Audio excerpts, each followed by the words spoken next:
శివాయ గురవే నమః. శ్రీ భద్రకాళి మాత్రే నమః. ధరణీ గర్భ సంభూతం విద్యుత్కాంతి సమప్రభం కుమారం శక్తిహస్తం తం మంగళం ప్రణమామ్యహం.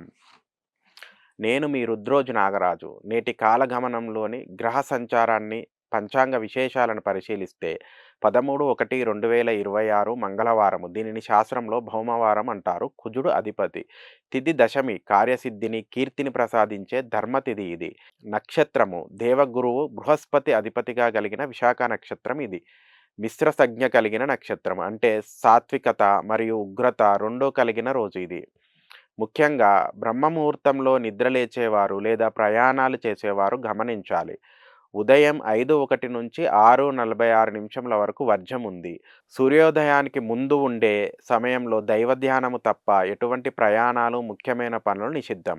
అలాగే ఉదయం 8:24 నుండి 9:12 వరకు దుర్ముహూర్తం ఉంది. ఆఫీసులకు వెళ్ళేవారు ఈ సమయంలో తొందరపాటు నిర్ణయాలు తీసుకోవద్దు. ఇక ఈరోజు అత్యంత జాగ్రత్తగా ఉండవలసిన వారు మకర రాశి జాతకులు. ఈరోజు మీకు ఘాతవారము, మంగళవారము విశాఖ నక్షత్ర ప్రభావం వల్ల మీ సహనం నశించే అవకాశం ఉంది. చిన్న చిన్న విషయాలకే కోపం రావడం, కుటుంబంలో లేదా బయట వాదనలకు దిగడం అస్సలు మంచిది కాదు.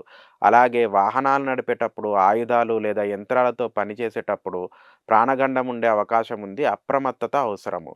దోష నివారణకి ఈరోజు సుబ్రహ్మణ్యేశ్వర స్వామి ఆరాధన, దీపారాధన చేయండి. శుభం భూయాత్.